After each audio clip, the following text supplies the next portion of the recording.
Dua-duanya bisa split, dua-duanya bisa sendiri juga. Ya, dan early-nya kuat banget. Fanny-nya fokus untuk nge-zoning atau fokus untuk kill. Popolnya fokus untuk gebuk turretnya.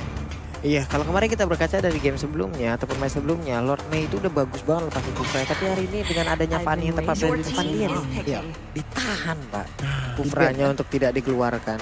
Kan bisa ya tadi mungkin untuk Brody ditahan, entah itu bisa di-pick nanti atau bagaimana. Dan karena kan efeknya kalau Kufra ini kan efeknya dahsyat ke Fanny ya. lebih general ke tiap hero yang ada gitu loh.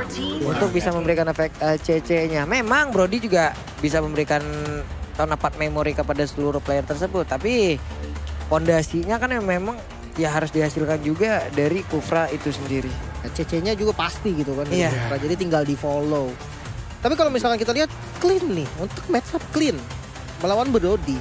Sebenarnya kalau di early ya bisa dibilang tergantung positioning ya. Siapa positioning lebih bagus atau siapa yang keluarin skillnya nggak kena itu yang akan menang. Tapi kalau kita Karina dan Grok. Karena Grok mereka ini. Nah, ini yang ditahan itu ya. Mereka mau jawab early sih ini. Yep. Itu dia kayaknya ngeliat GPX mereka dengan Fanny, dengan mungkin Aka yang rusuh setelah level 4 terutama. DNS mereka nggak masalah dengan adanya Grok dan juga Karina. Mungkin bisa untuk ngedeflect atau nge-mirroring mungkin. Kita lihat aja tapi respon dari GPX untuk masuk ke arah XP-nya nih. Akai masih possible juga sebenarnya. Masih bisa sih sebenarnya. Kalau mau ngegocek gitu kan. Wow. Tadi kita udah melihat seperti kalau memang sudah textbook di atas kertas, Dairor kalau memang lepas ada Esmeralda dalam lane ya. Yuk. Kamu lebih balik lagi. Dairor untuk di late gamenya bukan salah satu pilihan hero yang cukup baik gitu. Benar. Dari move-nya bakal kalah karena rotasi itu Esmeralda akan lebih cepat. Apalagi kalau Esmeraldanya jago mainin mapnya gitu kan. Dia berani motong, dia berani join di power di awal pasti di road lebih oke. Tapi kalau late game itu akan beda lagi ceritanya. Yep. Jadi kita lihat aja ya. Hero-hero yang kayak begini nih, awalnya gimana, akhirnya gimana, dan sekarang dari hero yang udah diamankan Gon nih, lebih kemana nih Gon? Kalau aku ngeliat dari hero-nya sih sejujurnya ya, aku lebih ke kanan. Mereka early-nya lebih GPX seimbang, iya GPX. Late game-nya juga mereka ada Lunox dan juga clean. Lebih overall tuh lebih balance, lebih clear juga. Mereka banyak winning condition-nya, bisa split, bisa team fight, kita lihat aja. Ini benar-benar dari Akai-nya akan dikopi habis-habisan ya. MOU-nya ya paling wise ke arah Akai kalau dilihat dari susunan hero yang udah diamankan oleh GPX. Jadi ini dia game keduanya. Oke, kita lihat pertandingan antara DNS Hammer Sonic melawan GPX. Siapakah yang akan menangkan pertandingan? Akankah GPX menutup series ini dengan 2-0? Atau DNS memaksakan game yang ketiga? Kita lihat saja. Untuk dari komposisi Lim, ini setuju nggak sih sebenarnya atau punya opini lain sih dari? Di early-nya gitu ya. Kita membahas soal early game nih. Ya kita tahu lah power Fanny ini. Power Fanny di early game itu menurut aku kuat banget. Dan ya pasti Fanny juga salah satu hero yang bisa ngacak-ngacak. Dan objektifnya sebenarnya dari keduanya masih sama. Brody dan Clean. Menurut aku di early stabil sih dari keduanya. Nggak ada yang unggul, nggak ada yang gimana-gimana.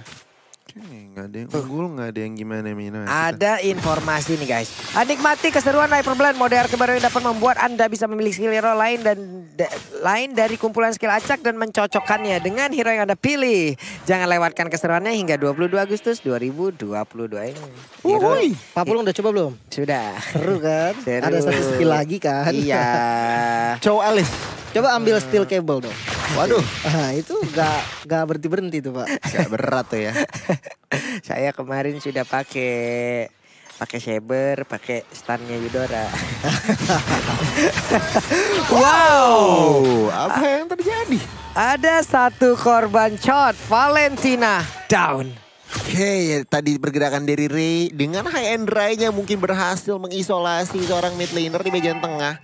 Satu korban sudah diamankan dari GPX. Kita lihat pergerakannya ya, Turtle akan up beberapa detik lagi. Tampaknya dari segi rotasi dan juga setup ini kedua tim ingin melakukan sebuah inisiasi Rinasmi. Sayang sekali tadi ultimate dari seorang Girothnya belum connect. Tapi kita lihat masih agresif, Ray-nya masuk. Groknya maksudnya. Tidak bisa kemana-mana, high and dry-nya aktif. Dia langsung hilang. di bagian tengah. Masih ada pergerakan agresif dari kedua tim. Slowly di sini dipaksa di zoning oleh Fredo Cutie. Nggak bisa masuk ke arah Turtle. Dan Turtle yang pertama akan diamankan oleh Ray. Yap, lagi dan lagi Turtle-nya akan menjadi milik dari GPX seperti ya. Walaupun ada pergerakan dari Big Mac, tapi apalah daya, Big Mac tidak punya satu retribution. Digunakan pula oleh Ray sejauh ini. Orange buff-nya memang diawasin terus Makai. Niatnya entah ini mau ngeganggu apa mau ngebantuin, gue kagak tahu tuh. Gak tahu. Gue bantuin gak banget. Cuman wow. Emang bahaya sih saudara. Tapi kalau kita lihat dari emblemnya, Ando sama ya dengan playstyle-nya tadi. Dia menambahkan satu magical power dan mengamankan 2 movement speed. Ini dia pede banget sih dengan 2 movement speed ini, udah cukup sebenarnya gitu kan sebagai magic. Sementara kalau kita lihat dari match up-nya Chout, dia full dari movement speed dan penetrasi. Jadi sebenarnya kalau dari damage, Ando akan lebih unggul walaupun hanya 1 poin dari magical power-nya. Yap.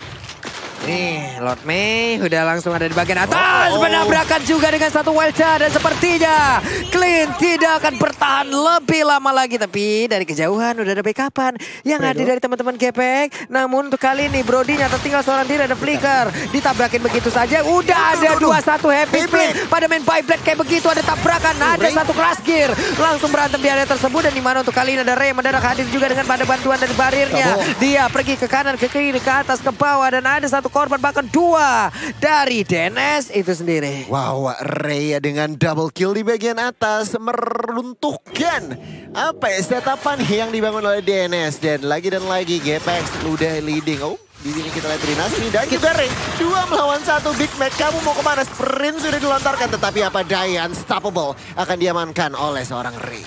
Wow, ini cepet ya aksi balasannya ya Pak ya. Cepet banget sih. Dan memang match up-nya juga kan dari landingnya udah menang. Rinasmi sama dari Big Mac tadi. Pas banget didatangi juga sama Fanny. Ya langsung dipanis pasti.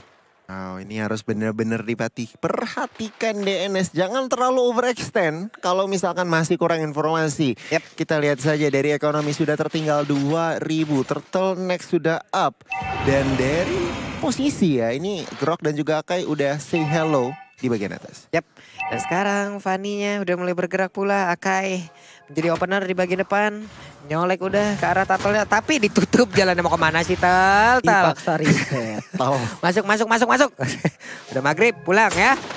Oke, Turtle-nya masuk lagi dalam pit ya. Belum lagi diapa-apain. Sementara itu kali ini langsung diajak keluar. Seperti akan direset kah ataupun dipancing. Tapi Ray, apakah tidak akan ada yang sadar kalau ada pergerakan dari Ray di area tersebut? Slowly bersembunyi di area tersebut. Sementara untuk Fredo Kitty harus mengeluarkan heavy spin-nya dan pergi dari area tersebut. Dan juga dari Clean mau pergi ke arah mana, ditabrak dengan Wild Chas. Udah ada pergerakan juga dari Karina di bagian belakang. Tapi gagal untuk kali ini, di mana Brody-nya malah berhasil diculik pula. Timing, balik lagi timing dari seorang Ray untuk masuk benar-benar diperhatikan. Ini lihat Brody-nya isolated, dia langsung masuk dengan high end Ray-nya. Itu sakit banget Pak kalau 1 versus 1. Sakit banget. Dan nice play juga sebenarnya dari Fredo ya. Kenapa? Karena dia berhasil ngebait teman-teman DNS untuk mengejar dia dan mereset Turtle-nya. Ya. Sehingga kali ini Turtle malah di set up balik nih sama teman-teman dari GPX. Waduh, bisa ada apa? Entah tadi itu mereka sadar ada Ray apa tidak slowly-nya hingga dia juga masuk ke dalam rumputan kan. Kayak ditahan dulu tapi mendadak Ray-nya keluar, gue pikir dia bakal mengganggu karetan tapi ternyata tidak. Karena langsung mengamankan juga karena satu marksman. Dan sekarang heavy spin-nya mendorong langsung Rinasmi-nya masih berhasil selamat sejauh ini. Dan tidak ada satupun korban yang muncul lewat sebuah invasi barusan. Wah, luar biasa. Reaksi-reaksi dari GPX dan juga DNS Emersonic. Ini benar-benar kedua tim mereka nggak mau kalah sebenarnya. Meskipun DNS mereka tertinggal, tapi mereka juga melakukan proaktif keputusan gitu loh. Udah ada Ando dan sakit banget loh itu.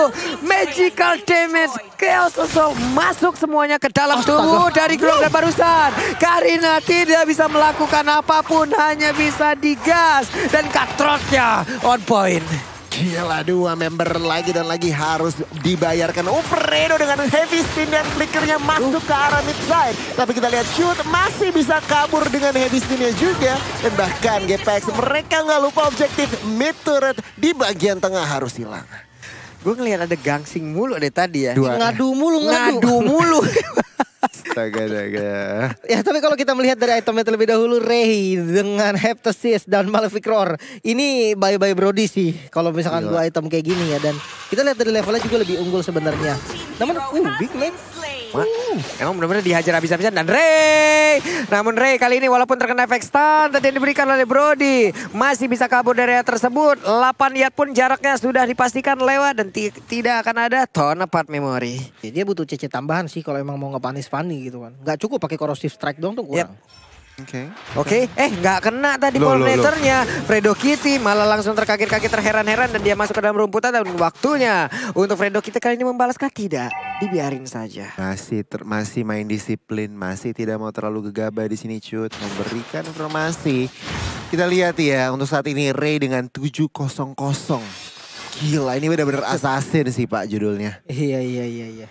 Dan ya kalau kita lihat dari Watt juga bahkan ke arah Malefic Roar di item keduanya. Endless Battle dan Malefic Roar. Ini frontlinernya bocor sih. Udah dipastikan. Clean, ini udah clean mode Cowboy jahat ini. Cowboy jahat. Cowboy jahat ini Pak. Pak sakit banget masalahnya quick draw-nya.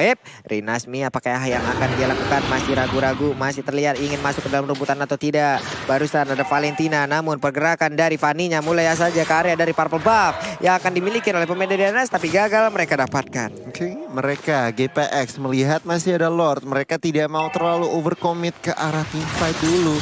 Mereka kita ambil Lord aja dengan Lunox dengan Clean dan juga Fanny. Lordnya langsung meleleh. Banget tuh. Langsung meleleh. Lord kayak gold buff ya rasanya. Iya. Itu tadi Lord apa Rokursa ya? Kok kayaknya meleleh gitu loh. Cepat banget, luar biasa. Cuman ya DNS mereka masih tertinggal dari ekonomi, dari struktur juga. Winning conditionnya kira-kira apa sih Lim? Ini pertama satu trapping sih. Trapping kayak gini nih yang dibutuhkan. Tapi hasilnya itu harus yang besar. Kalau misalkan mereka dapetin sesuatu yang besar seperti damage dealernya, aku rasa itu oke. Tapi kalau mereka gak dapetin hasil yang maksimal, bahkan gagal, menurut aku beres sih. Beres ya. Ini 13 menit kelar lagi apa enggak nih? Apa gimana nih? Mana masalahnya potensinya? Kalau kita ngeliat seperti di game yang pertama ini kebuka lagi kan? Ini kebuka lagi. Cuman DNS pun harus bisa membalikan keadaan. Mau nggak mau mereka harus evaluasi cepat di dalam game. Mereka harus rotasi, cuman mereka harus memutuskan sebuah hal yang sangat-sangat baik untuk tim ini bisa membalikan keadaan. Kita lihat saja Lord May di sini dengan geroknya berusaha memberikan informasi, tapi tentunya dengan Lord marching di bagian atas dia tidak boleh sembarangan buka fight ya. Mid turret, inner turret di bagian tengah harus hilang. Waduh, itu dia. Akainya tidak merasakan efek apapun. Walaupun udah ada beberapa stack dari Brody di dalam tubuh yang masih cukup santuy aja menunggu Torn Apart Memory masuk ke dalam tubuhnya. Dan sekarang dari Lordnya malahan Akainya mendadak masuk di bagian dalam dengan epic spin yang langsung dia keluarkan. Walaupun masih belum bisa mendapatkan karena satu orang pun untuk bisa dikirim karena rekan-rekannya. Tapi setidaknya mereka hampir aja bisa menghancurkan satu best turret yang ada di area top lane. Oke, kita lihat GPX melihat ya wave belum terlalu kedorong. Mereka mundur sedikit. Purple buff diamankan oleh Ray. Di sini Cut berusaha membuka map di bagian bawah. Langsung half HP dan nampaknya di sini Lukerne dan kawan-kawan akan berhasil mendapatkan orange buff. Masih cukup jauh walaupun tadi udah ada efek stun yang diberikan juga oleh Brody. Tapi apalah daya di mana mobilitasnya tinggi banget. Pertempurannya akan terjadi lagi. Satu best turret di area top lane udah berhasil dihancurkan. Dan Lord May pun mau nggak mau harus ngebadan itu semua. Barriernya dikeluarkan sejauh ini. Astaga, dan kalau kita lihat Genius One ternyata untuk Ando sendiri, dia mau make sure damage yang dimiliki sama Ando ini cukup bahkan untuk ngeburst bagian frontlinernya. Dan bahkan tanpa adanya Lord selanjutnya mereka tetap melakukan pressure ke arah base turret tanpa memberikan DNS kesempatan untuk farming. Ya ini OTW lighting lagi ya kayaknya ya untuk Ando ya. Itu OTW lighting Trenchen nih kayaknya nih. Nah makanya dan itu wise banget. Kenapa? Karena bagian sisi kiri lihat belum ada Athena Pak. Belum ada Athena. Jadi Genius One-nya tuh masih sangat maksimal efek persentasenya. Jadi kita lihat aja lightning udah jadi, bahkan ini Ando gak bisa sembarangan sih. Geroknya buka map. Awatnya udah jadi BOD. Awatnya jadi BOD pula. Makin cowboy jahat ini ya. Kapten Supri. Physical, magical sakit semua. Ini Ando juga dengan adanya magic worship yang udah digunakan tidak cukup efek bakaran tersebut hingga membawa lagi item-item seperti ini. Kalau ditambahin lagi yang lain ada buset. Dia mau make sure aja sih. Jadi siapapun yang ketangkap sama Fredo itu bisa di kill sama dia. Yap. damage-nya damage kagetan semua nih. Kita lihat aja seperti apa. DNS perlahan mau keluar dari dalam rumahnya, dari pekarangan rumahnya. Cuman purple buff-nya langsung diamankan pula oleh pemain dari GPX. Lordnya dibawa masuk kembali ke dalam satu pit. Big Mac hanya bisa melihat dari kejauhan tanpa bisa masuk ke dalam area tersebut. Kita lihat perbedaan ekonomi hampir 10.000 GPX. Mereka masih sangat-sangat nyaman dengan leadnya mereka ya. Dan menurutku sendiri ini emang keputusan paling tepat udah DNS defend aja. Mereka nggak bisa kontes dengan damage output yang mereka bisa keluarkan. Mending mereka defend aja. Dan Ray punya Hunter Strike. Makin kagetan lagi dan sekarang Lord Peja. Wildcard udah dikeluarkan namun masih ada kesempatan untuk mereka bisa mengejar langsung. Ada Akainya. Headbutt dikeluarkan, untung sejauh ini belum ada body slam yang mungkin bisa yang nge-slide ke depan dari Grok dan mendorong dengan heavy spin dan keluarlah dia lagi. Hampir saja tadi.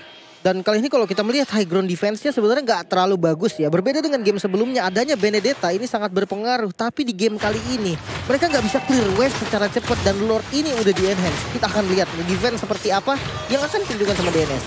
Nih kita lihat di bagian tengah sudah di clear, di bagian bawah sudah mulai dimasuki oleh teman-teman GPX. Tampaknya DNS akan ya pasrah saja. 2 struktur terakhir harus hilang.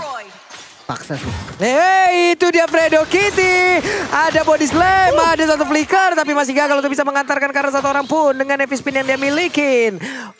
Sebuah inisiasi yang sangat-sangat baik tadi terlihat. Dia body slam, dia flicker, kaget. Itu orang tadi ngelihatnya, oh mendadak ada Akai di belakang. Kita cuman Ludoxnya mendadak masuk ke bagian dalam dengan memberikan damage yang begitu menyakitkan. Dan juga Ray langsung saja mau collab damage semuanya. Big Mac harus masuk lagi untuk ngejar SP yang dimiliki. Tapi pace terbuka dan begitu bebasnya bisakah mereka mempertahankan pace tersebut. Dan Dynotnya pun langsung digaruk dengan sebuah pedang yang dimiliki oleh Karina. Wow, luar biasa defense yang ditunjukkan oleh DNS. Mereka pelan-pelan aja, mereka bermain reaktif.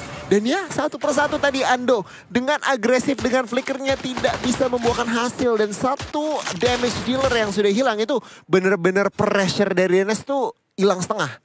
Iya, dan bagus banget sebenarnya inisiasinya udah oke. Dan tapi kalau kita lihat dari DNS, defense-nya juga lebih solid. Sementara kalau kita lihat dari itemnya, bahkan respect karena Dreadnought Armor ya dari Chot. Dia nggak mau tumbang lebih cepat atau paling nggak ada keras-kerasnya walaupun sedikit. Dan kalau kita lihat dari Slowly sudah ada Winter Truncheon nih. Ini bisa banget untuk menjadi bait untuk misalkan Fanny dari Ray ataupun Lunox dari Ando. Bahkan Fredo Kitty sekalipun bisa banget di bait dengan Winter Truncheon-nya kalau memang pemakaiannya di waktu dan di timing yang tepat. Tapi kalau kita melihat juga nih dari sisi GPX sendiri, menurut aku yang paling berbahaya di sini adalah Watt. Wow. Karena memang damage dari Wattnya ini bener-bener nggak ketahan banget, tapi dia tetap respect. Dia mau bikin Karatena Shield karena dia tahu magical damage dari Slowly ini udah harus dipertimbangkan lagi. Tuh coba tuh dengar Bredet atau Bertak. Lunoxnya Pak, lihat Pak. Ini dia mau Holy Crystal ini. Holy lagi jelas. tuh. Udah mau Holy Crystal itu. Sudah jelas. Gila ya bener-bener. Mereka bener-bener langsung aja nggak pakai banyak kecot gitu ya. Ando langsung mau kasih damage dari segi magicnya. Jadi kita lihat aja nih. 2 menit ke depan, mungkin menit ke depan, 1 menit ke depan ini dengan adanya Holy Crystal DNS bocor.